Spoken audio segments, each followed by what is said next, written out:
Nestaram sa do vecí, do ktorých ma nič není. Predpovedali mi všelijakú budúcnosť, to boli ale kokoti, ktorých som nikdy necenil. Nikdy som nevedel, že čo zo mňa bude. Či budem zbierať vajgle po Dubravke, alebo budem reper. Nakoniec sa stalo niečo nevydané. Začal som tvoriť a to bola iba predzvesť toho, že to časom bude reálne. Po 3 rokoch nastal útlm, ale teraz som už iný. Teraz sa začne všetko meniť ako sústruh. Došiel som na to, že všetko je len na mne. Nemôžem čakať na pomoc druhých, lebo život není dlhý a tá sviečka rýchlo zhasne. Nezabúdam na časy, keď sme malovali, dekovali po Dubravke. Každá brána, každý múr, keď vidím ten tek, hneď ma to do minulosti vťahne. Taktiež nezabúdam na ľudí, bez ktorých sa už točí svet. Môj dedo, môj strýko, môj bro, a tých bez nich už môj život není fresh. Kľudne stiahni krídla a niekam let. Ja sa zatiaľ budem snažiť chytiť niečo na svoju sieť. Koľkokrát som stál na hrane, pred očami videl temnotu, ale stále veril, že sa nič nestane.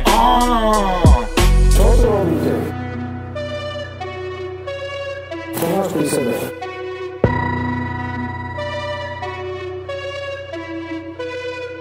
Každý predloží občiansky preukaz. Predložte kolegovi, dobre?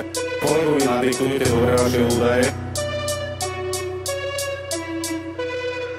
Dneska je to už o inom, každého živí niečo iné. Niekto je právnik, maliar a niekoho vymaknú pri nejakom čine. Niekto žije v blahobite a niekto sa zase umýva v špine. Každý sme nejaký a deti sú kruté, ver mi, poznám to dobre. Keď som býval na ubytovni, cigáňmi hneď mali reči, ale pre mňa bol nulové reči. Neúctivé, ty buzerán, ešte máš potrebu vyrývať. Stačí zopať paru a budeš domov krývať. Môžeš snívať, že ma niečím urazíš. Som zocelený chlapec, ktorý už ma konečne chuť žiť. Ty máš v hlave kopu ilúzií, už by si mal prestať húliť. Nie ako mafián s autom pod domami krúžiť. Zaposlí si Kylera, chlapca, ktorého nedržala bariéra. Budú ďalšie veci, buď ready, lebo začína sa nová kariéra. Nie ako v bežnom živote, ale aj v rape nie som koko, ktorý niekoho natiera. Tento track je na konci, tak ho zabal do baliaceho papiera.